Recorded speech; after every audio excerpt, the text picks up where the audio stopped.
Hello, Dr. Bechtel here. This is the second of the series on ethics and the big three. The big three. Remember, that would be confidentiality, conflict of interest, and unauthorized practice of law.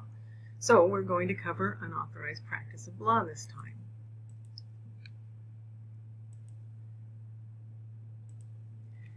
In law, we love to have definitions, and we will look for rules and laws that tell us what it is in the first place, or what something isn't. So when we're faced with a legal problem, that's what we're in search of.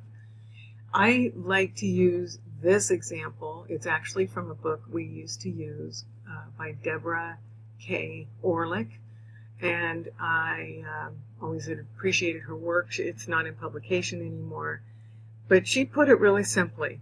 If you take the facts, marry them up and examine them with the elements of the law or the law itself, and then you deliver an opinion, either in writing or verbally, which is a response, you are practicing law.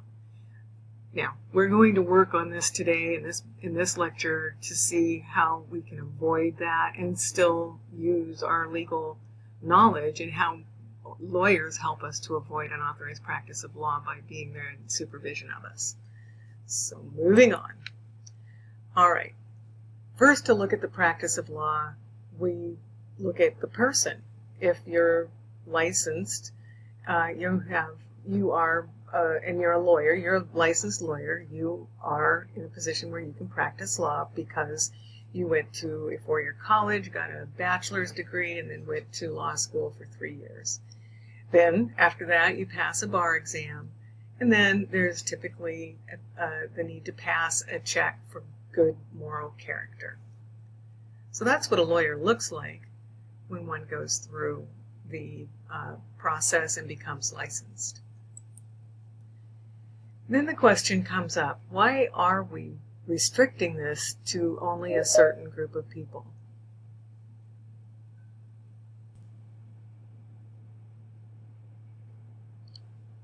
The biggest reason is public policy concerns in protecting the public. People, when the public is using a service, they need people like law. They need people who are educated in the law. And they need people who are licensed, and they need to show this minimum amount of competency. And we also need to have an opportunity, the agency, the Florida Bar, and if you're in Florida or another state, it would be another name, obviously. We need people who can be disciplined, and so that there is an oversight. And that licensure gives this bar the oversight opportunities. Now, then we need to recognize what is unauthorized practice of law. Well, obviously, from the previous slide, a couple of slides ago, it's not having a license. And also, I want to add that some people call the unauthorized practice of law UPL. If you want to keep it short, I might use that terminology as we go along, the acronym UPL. And in that case, recognize, unlicensed practice of law. So either one of those terms work. And thus, unauthorized practice of law, or UPL, is shown when a person is doing something like practice, right? Law, there's a court, administrative law system, or another form of the legal system, and unauthorized by someone who doesn't have a license. Or we'll find out the exceptions to the rule too. From a historical view, activities were always traditionally done by lawyers. I mean, there were times when all this was done by lawyers and secretaries. There was a time when there were no paralegals. In another presentation of mine, I discussed the advent of the paralegal profession. Now, the work that is traditionally done by lawyers is something that's commonly understood to require the legal skill of a lawyer, and not that skill it's beyond that of a lay person's skill. And it's also importantly characterized by a relationship between a lawyer and another person or business or whatever you want to call the client. On a modern level, it's improper to practice law without a license, and that is how you get into trouble. So that's the first of the two parts of UPL. And it's improper to assist someone who doesn't have a license in the practice of law. So this is the one that gets your boss, an attorney, for example, in trouble. In other words, we have both the practicing, as we pointed out in the previous slide, of a person who's not licensed, and that gets them in trouble. But it's also possible for a lawyer to get in trouble and get a paralegal in trouble for not supervising. We'll go into that more succinctly here in a bit. There are two views that we need to take a look at, and so we'll put some glasses on our eyes and recognize that UPL issues need to be looked at from the point of view of the person asking for legal advice. That's super important. And from the point of view of the person giving the legal advice. And we'll look at these two. We need to wear glasses in the first place because we need to practice awareness all the time of our activities and practices that might look like the practice of law. An example, actually this is from that Orlick book, and it's, like I said, out of publication.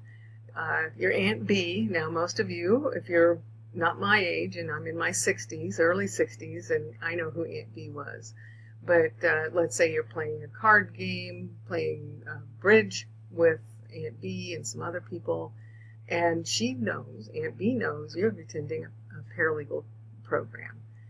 And so this puts you at a place where there's an expectation of Aunt B that's different from the expectation of someone on the street that doesn't know you're involved in these classes. I bring this up, and this is brought up by Orlick in her book, because it really helps to keep the eyes open of where am I when I'm being asked this question? Who am I talking to? Not to try to skirt things and stay out of trouble, but yes, you want to stay out of trouble. But remember, Aunt B has a greater expectation of you, just like a client that goes and hires a lawyer or and even reaches out to the paralegal. They have an expectation that you have some schooling and knowledge that will keep them protected, and you're going to answer the questions correctly. And thus, what the glasses did was recognize that UPL can occur when the person is seeking advice from a person when they know that person they're seeking advice from has legal knowledge and may know that the person is a lawyer or not. There's a lot going on in the Assumptionville, we'll call it. And when someone is just seeking an educated opinion, it differs. But you'll have an educated opinion. So you need to practice care when your family and friends ask you questions. There are traditional categories of UPL, and these are the big ones: representing others in court, giving legal advice, and creating legal documents. All right. The first instance is where there's need for representing others in court. A non-lawyer cannot stand in front of a judge and argue a motion or question a witness. And this is true in both criminal and civil courts. We'll look at some exceptions later on as far as representing others in court with administrative agencies. The second is giving legal advice. So non-lawyers cannot legally open a law office, take in clients, and being careful not even to take in a client on behalf of an absent lawyer. We need to give them advice about legal matters. Giving legal advice is important. Remember what it means: the application of a rule of law to a particular person's facts and a subsequent response. And 3, creating legal documents. It's a big job duty of paralegals when they are creating legal documents, but they have to prepare the documents under attorney supervision, and only the lawyer can sign the legal documents. And because by signing the document, the lawyer adopts it as his own, their own, I should change that, so it's no longer a document created by a non-lawyer. However, there are traditional exceptions to UPL. We can represent ourselves. Law students can represent them, can sometimes represent a person in court. Some administrative agencies have a permission rule, and there's an incidental to rule and the conduit theory. We'll go into each one of those separately.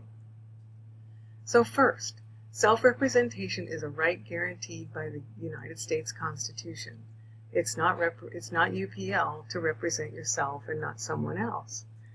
But be aware that your self-representation does not include you representing your spouse or maybe the company you work for.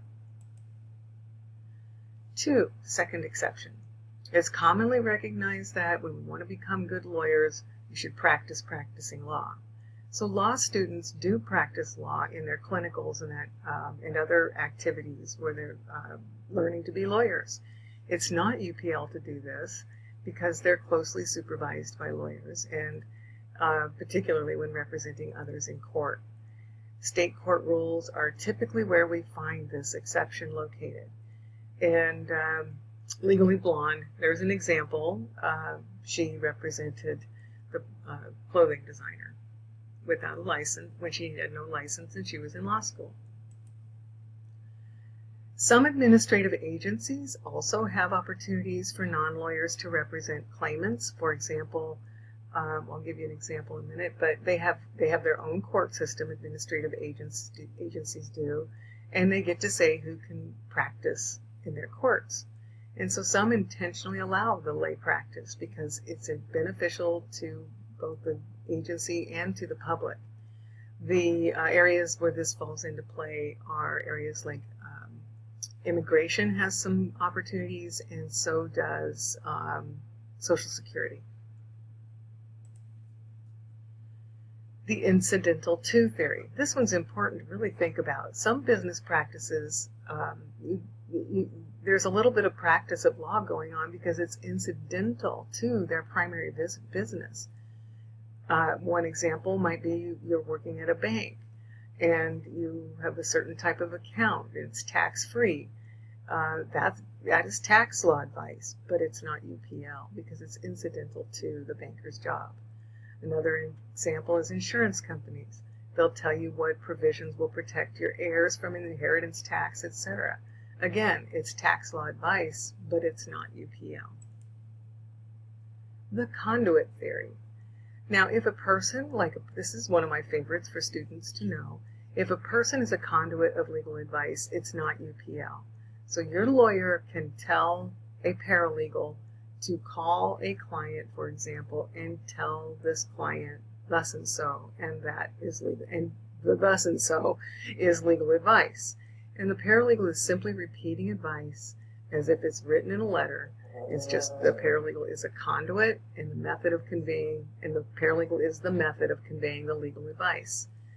So if you think about our rule lined up with facts, with a communication equals a practice of law, we obviously can make an exception by asking the lawyer first or getting an instruction from the lawyer how to answer the question to the client, which would be legal advice if it is legal advice, but it's coming from the attorney.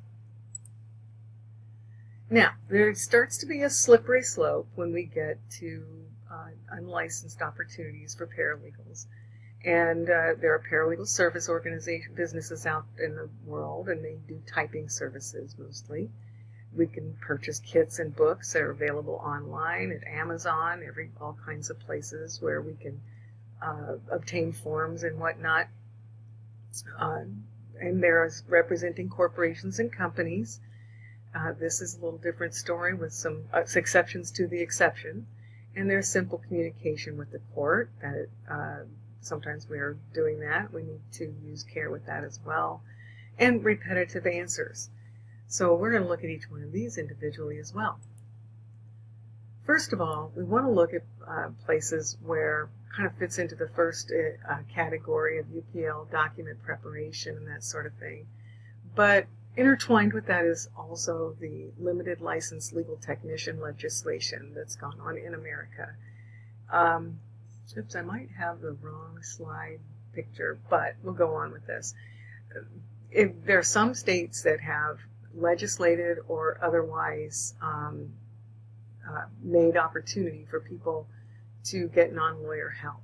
And it falls into two camps, but what I really meant to illustrate on this slide are the states that have specific legislation. For example, Wyoming does not have specific legislation and probably never will. I'm from that state, and I just so happen to know that it'll probably never happen there.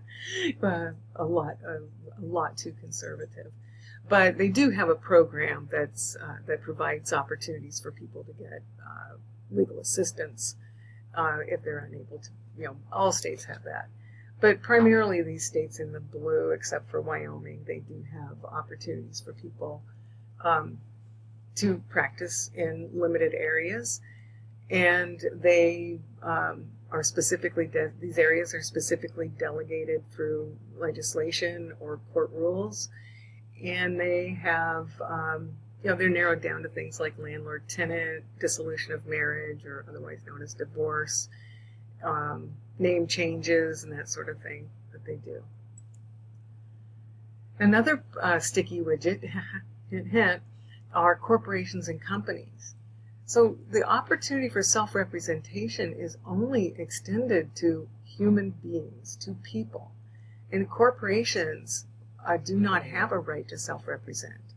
Some states do allow corporations to appear by an officer when the corporation is a defendant in a small claims court, for example. Illinois is an example of this.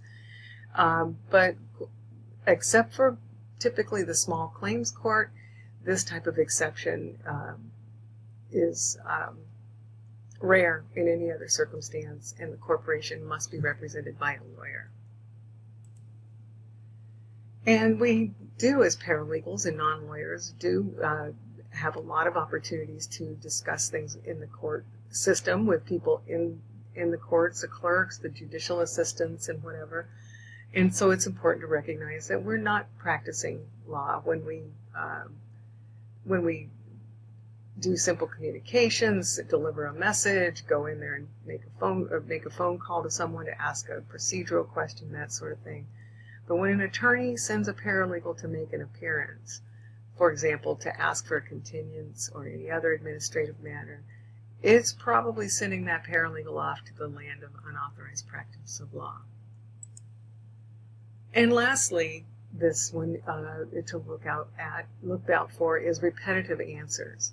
And this is really, truly, for a paralegal, really frustrating because you know the answer, very likely know the answer. And the client asks the question, you know the answer, but you can't respond. Just remembering the UPL definition and some of those exceptions that will help you through that. And I think primarily the conduit rule is the one that you can rely on very strongly. Okay, another way that we can get involved in unauthorized practice of law, and this is where the lawyers get in trouble. Improper business relationships. It is never proper for a lawyer and a non-lawyer to be in business together for the practice of law. Now, that doesn't mean they can't be in business together for other purposes that don't involve law. But lawyers cannot have an ownership interest. Non-lawyers can't have an ownership interest in a law firm. There are profit-sharing situations and that sort of thing, but the ownership interest is not there. So this is an area where lawyers inadvertently help non-lawyers commit unauthorized practice of law. And this is also an issue too. A typing service, for example, can't have a lawyer, on call. If we need the lawyer, we'll call and get advice and take it to our client, the typing service client. We can't do that because that is putting that lawyer in a position. In fact, we have rules in Florida and other states that prohibit that. And I've got another little update coming on that in a future slide coming up. So this case of Florida Var versus Rosemary Furman is a really good case that, it's a good example of how typing is okay. Finally, the conclusion is it's okay to type, but giving advice is not okay. And we'll look at some of those ways that we can stay away from that problem. Lawyers can help you do the UPL, though. Remember, there are some important principles. A paralegal must always be supervised by a licensed attorney. All of their task delegation, and the licensed or the supervising attorney needs to be careful about task delegation, ensuring that they're delegating tasks that can be done by paralegals. Unlike the example we talked about earlier, go to court for me today, I'm sick, I need you to ask for continuance. The improper business relationship, that can get lawyers in trouble and the paralegal in trouble, such as the typing service I mentioned earlier. Dividing fees with paralegals would be inappropriate because that looks like the paralegal being hired in addition to the hiring of the lawyer. In other words, the paralegal is then being paid as a lawyer is paid, maybe by differing amounts, but that creates a relationship with the paralegal and the client too. We can't do that. Paralegals, giving paralegals client referral fees. I know this happens, and I don't think it's all that strongly observed by the bar, but if there's a paralegal constantly giving referral fees and it's looking like a business, I mean, that starts to raise eyebrows. So, by the way, if a lawyer wants to give a person a bonus, someone in the office a bonus, that's perfectly okay in Florida. Lawyers also help by not being careful about introducing you as a paralegal, not ensuring you have a sign over the door that says, over your office door, or by your office door, that says you're not a lawyer. Making sure your business card and any letterhead with your name on it is clearly designating you as a paralegal instead of a lawyer. And also, they could call, it wouldn't be appropriate to use the wrong title for a paralegal. It should always be clear: paralegal, legal assistant, not here's one of my associates, because that sounds like lawyer. Disbarred lawyers can also get in trouble for going out and doing legal work, even though it might look perfectly unauthorized practice of law-like.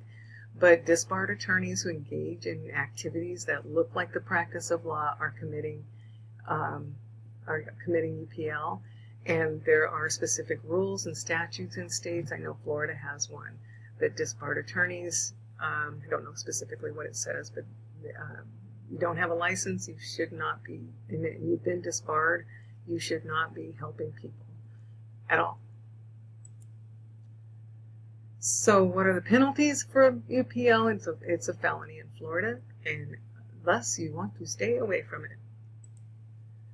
How is UPL prosecuted? Well, if it's a felony, that means it's a criminal activity. The district attorney and the state bar are involved in the prosecution of the unauthorized practice of law. So have you ever wondered why we do this? Why is the practice of law restricted to lawyers? And as I mentioned in one of the very early slides, protection of the public through education, examination, and examining the good that the person who's got the license has been fielded for good moral character. And finally, these are ways we avoid it. Just be conservative. I profess this all the time. The ethics are not really black and white. Every situation has its juice that makes it each one a little bit different. But just being conservative, as in I'm not going to answer that question until I'm really learning how. Think before you answer. Tell your friends and family. Call a lawyer. Don't share fees with lawyers or go into business with an attorney. Don't go to court unless it's authorized by statute. The examples were given earlier. And don't sign legal documents. You can sign some documents like letters and that sort of thing, as long as that communication in the letter doesn't include legal advice. So that's really important. And use the conduit theory when answering the client's questions. Finally, this information on this slide deck came from two sources, Courier and Eimerman's Introduction to Paralegal Studies. It's an older edition compared to today's date, but this is from a lecture I did years ago using that 2020 6th edition. And another one, Pyle and Bast, Foundations of Law, Cases, Commentary, and Ethics. So there you have it. Thank you.